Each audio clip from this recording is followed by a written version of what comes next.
Hoy la Comisión de Energía y Minas del Congreso tiene en agenda debatir el predictamen que propone ampliar el REINFO, el registro de formalización minera, hasta el 31 de diciembre del 2027.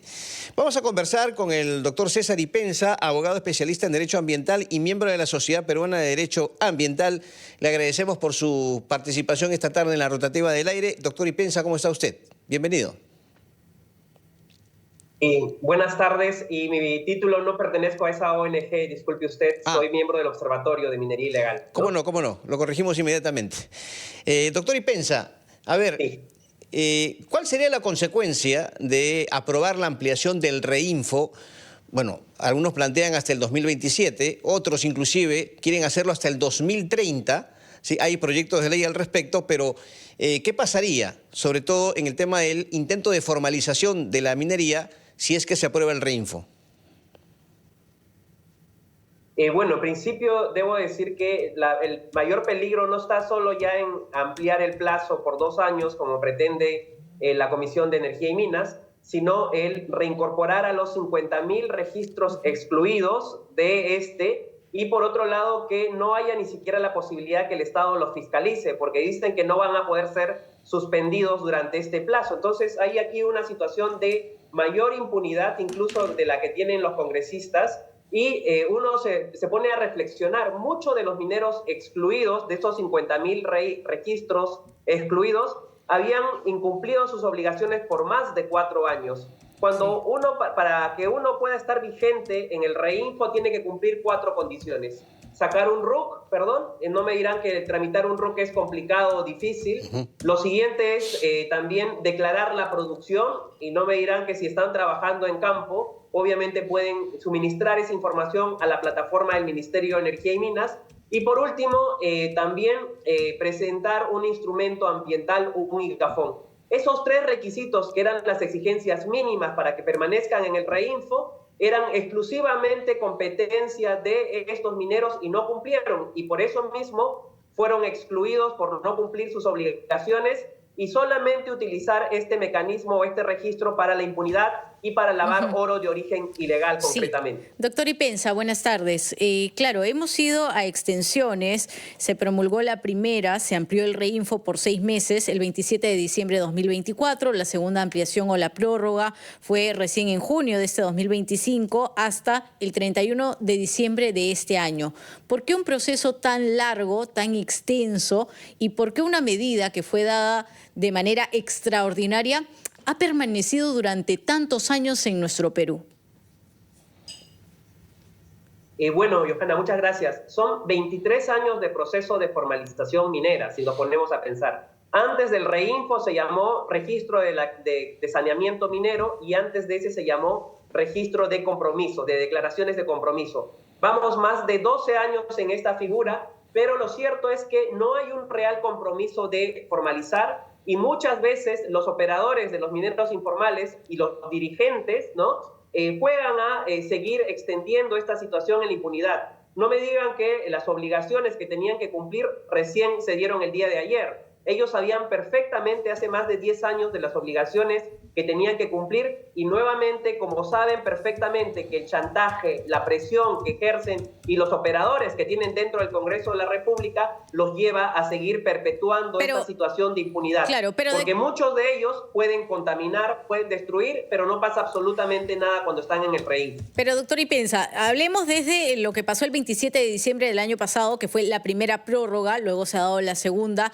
Este año prácticamente que se les ha dado a los mineros para que se formalicen, ¿es un plazo suficiente? ¿Ellos lo han podido hacer? Porque si uno se pone a escuchar a las personas, a los mineros que han llegado hasta la avenida Bancay frente al Congreso de la República, tienen pedidos distintos. Unos dicen 5 años, otros dicen 4, otros dicen 2. Sea el tiempo que sea, la pregunta es, ¿se sigue extendiendo? ¿Y cuál sería el tiempo probable o proyectado para que realmente se formalice?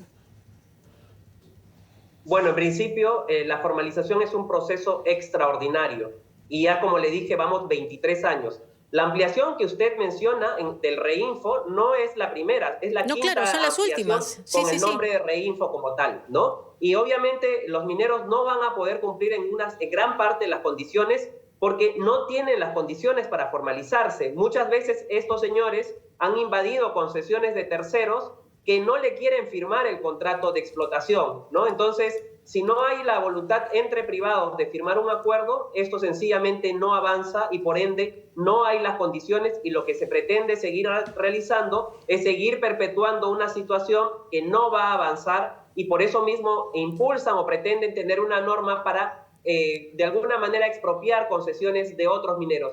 Y cuando digo concesiones de terceros, estoy incidiendo porque usualmente los dirigentes y los congresistas que representan a sus intereses pretenden llevarnos a una discusión de gran minería versus pequeños mineros, cuando la misma Comisión de Energía y Minas en su predictamen señala que el 70% de las concesiones invadidas no son de la gran minería, sino son de otros pequeños mineros formales que vienen sufriendo los efectos de esta actividad informal. Doctor, ¿cómo calificaría usted la actitud del Ejecutivo? Por ejemplo, no ha habido presencia de algún representante del gobierno en la misma Comisión de Energía y Minas para sentar una posición clara al respecto. Ahora, evidentemente hay una presión social de por medio con los mineros frente al Congreso. ¿Usted considera que el gobierno podría ceder ante esa presión y si se aprueba el reinfo en el Parlamento, simplemente acatar esto? ¿Habría algún margen de complicidad ahí de parte del gobierno, cree usted? Mire, yo escuché con mucha atención las declaraciones del señor Premier justamente hace algunas semanas, sí, y él señalaba que no habían tenido suficiente tiempo, y esto de alguna manera nos adelanta una opinión, pero por otro lado tengo entendido que desde la misma presidencia de la República han estado convocando a distintos actores para generar mayor información de qué cosas o cómo se debería resolver esto, porque no podemos seguir en una situación de perpetuar la impunidad. Y ojo, nuevamente, para mí el mayor problema no es ampliar el plazo, sino todas las medidas que se habían logrado mínimamente volveríamos a hoja cero, porque regresarían todos los mineros ilegales al sistema y con esto la impunidad, porque los fiscales no los podrían ni sancionar, ni podrían ser fiscalizados por las autoridades como el Ministerio de Energía y Minas, porque uno de los artículos del texto del predictamen señalan que ningún minero podría ser suspendido. Es decir, puedes verificar que están incumpliendo sus obligaciones, pero no vas a poder sancionarlos, no vas a poder retirarlos del sistema. Por eso, doctor, le preguntaba, ¿usted cree que el gobierno podría ceder ante esta presión social que ejercen justamente los mineros informales o ilegales? Yo creo que sí, ¿no? Tendríamos que ver, pero en la realidad lo que sucede, yo creo que nuevamente se utiliza el chantaje y la protesta pacífica para presionar a que se apruebe en el Congreso, y obviamente esto se canalice de manera rápida en el Poder Ejecutivo, quien en el pasado, como hemos visto, simplemente no se tomó el trabajo de observar o de cuestionar lo que el Congreso aprobaba, ¿no? En su momento el Tribunal Constitucional dijo que la formalización minera debe ser un mecanismo regulador, no un instrumento que se prolongue de manera indefinida. Y nos ha recordado usted claramente que son ya 23 años de extensión. ¿Qué es lo que pasaría, pidiéndole un análisis no tanto legal, pero sí como especialista justamente en un tema de derecho ambiental, muy involucrado en eso? ¿Qué pasaría también con los recursos de nuestro país si es que tenemos constantes gobiernos que no le han puesto la atención que requiere este tema? Bueno, vamos a seguir viendo el incremento de la actividad ilegal como ya está sucediendo, y lamentablemente se siguen otorgando concesiones a lo largo de los ríos amazónicos desde el Ministerio de Energía y Minas, desde el INGEMET, donde está prohibida la actividad minera, pero sin embargo se sigue entregando esto. Ojo, el Tribunal Constitucional señaló además que se debería eliminar la exención de la responsabilidad penal, civil y administrativa, y el Congreso de la República en ese predictamen ni siquiera ha contemplado ese mandato del TC, ¿no? Lamentablemente vemos que hay una situación de mayor facilismo, de facilitarles el camino bajo la excusa del derecho al trabajo. Y yo insisto, eso no puede considerarse derecho al trabajo de ninguna manera, porque operan en las peores condiciones, donde muchas veces pierde la vida las personas que operan, y allí no se dice absolutamente nada, simplemente que sigan operando en las peores condiciones y sin ninguna regla. Doctor, a la par de esto, ¿cómo analiza usted el avance de la minería ilegal de oro, la explotación ilegal de oro en diversas regiones del país?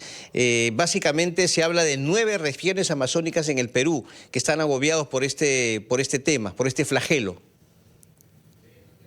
Así es, ¿no? Y en las últimas semanas hemos visto cómo se ha incrementado la actividad delictiva, por ejemplo, en la provincia amazónica de Huánuco, en Puerto Inca, en Yuyapichis, en el Cenepa, en el Santiago, en el Nanay, en la frontera norte entre Perú con Ecuador, en los departamentos de Cajamarca, de Piura, se ha incrementado de manera considerable. Y ya no solamente se operan por pequeños mineros que buscan la oportunidad, sino también ya por organizaciones criminales que están tomando parte de nuestro territorio, y aquí hay una afectación tremenda a la soberanía y no se pone en discusión este tema. Y lo otro que me gustaría precisar finalmente también es el tema de la Secretaría General de la Comunidad Andina, que el 6 de octubre emitió un dictamen señalando que el Estado peruano había incumplido sus obligaciones. Ojo, porque este caso está llevándose al Tribunal Andino de Justicia, que podría imponer sanciones al Estado peruano y verse afectada otra actividad económica importante,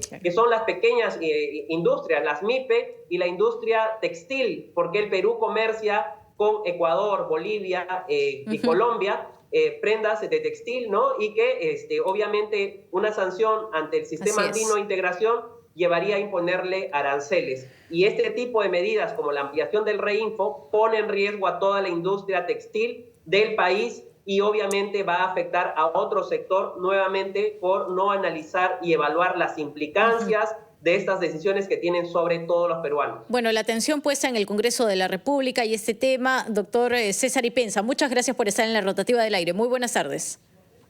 Gracias, doctor. Muchas gracias. Abogado especialista en Derecho Ambiental y miembro del Observatorio de Minería Ilegal. Una pausa.